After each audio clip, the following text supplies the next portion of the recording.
आमच्या सहनशक्तीचा अंत पाहू नका असं म्हणत परभणीमधील नागरिकांनी आगामी निवडणुकीच्या मतदानावर बहिष्कार टाकण्याचा निर्णय घेतलाय। परभणी शहरातील सुयश नगर या भागात मागील 5 वर्षांपासून रेल्वे उड्डाणपुलाचं काम सुरू आहे। हे काम कासव गतीने सुरू आहे। याचा फटका या भागात राहणाऱ्या नागरिकांना बसतोय। तर या पुलाच्या कामामुळे संपूर्ण रस्ता खराब झालाय। त्यामुळे रस्त्यावर ये-जा करणाऱ्या वाहनांमुळे होणाऱ्या धुळीने आधीच नागरिक त्रस्त झालेत। त्यात झालेल्या अवकाळी पावसाने नाल्यांचं पाणी तुंबलंय। नागरिकांचे संसारोपयोगी साहित्य याचं नुकसान झालंय। या पावसाचं पाणी घरात शिरल्याने नागरिकांनी राहायचं कुठं हा मोठा प्रश्न निर्माण झाला। तर या भागातील संतप्त महिलांनी पुरुषांनी एकत्र येत रस्ता अडवला आणि या भागातील वाहतूक थांबवली। नाल्यांचं घाण पाणी घरात गेल्यानं रोगराई पसरण्याचीही शक्यता निर्माण झाल्यानं येथील नागरिक हैराण झालेत। तर परभणी महानगरपालिकेच्या वतीनं देखील कुठलीच सुविधा उपलब्ध करून देण्यात आली नाहीये। राजकीय मंडळी फक्त मत मागायला येतात, सुविधा मात्र देत नाही असा आरोप येथील नागरिकांनी केलाय।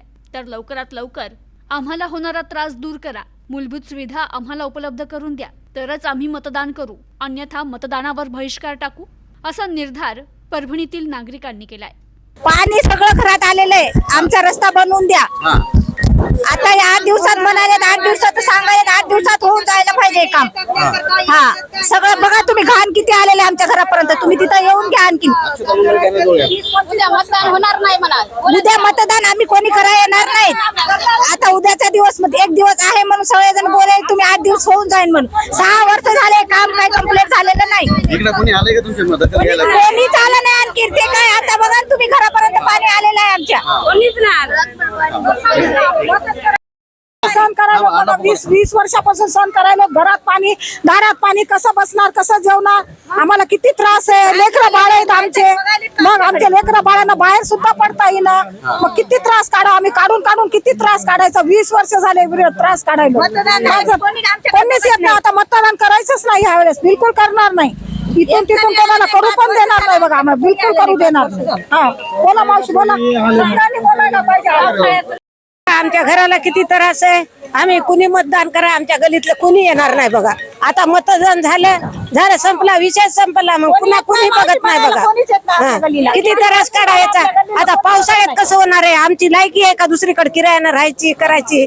आमची गरिबी परिस्थिती, सगळे काम करून खाणारे लोक आहेत तिथं। तुमची दखल घ्यायला आलं की नाही कोणी इकडे? कोणी नाही आलं, कोणीच नाही। मतदान करणार नाही आमच्या गलीतले होणार नाही इथले, तिथं नाही तिथं उभा राहणार। पावसाळ्याच्या पहिले हे हाल आहे। कॅमेराकडे बघा। एक महिन्यानं अजून पाऊस चालू होते, पाऊस चालू झाल्यावर काय करायचं आम्ही? पावसाळ्यात काय, आता ह्या उन्हाळ्यामध्ये हे हाल आहेत, पावसाळ्यात काय करायचं? इतके दिवस गपची बसले तर एका महिन्यात काय करणार आहेत? प्रतिनिधी राहुल वाहिवाळ, न्यूज टुडे 24 परभणी।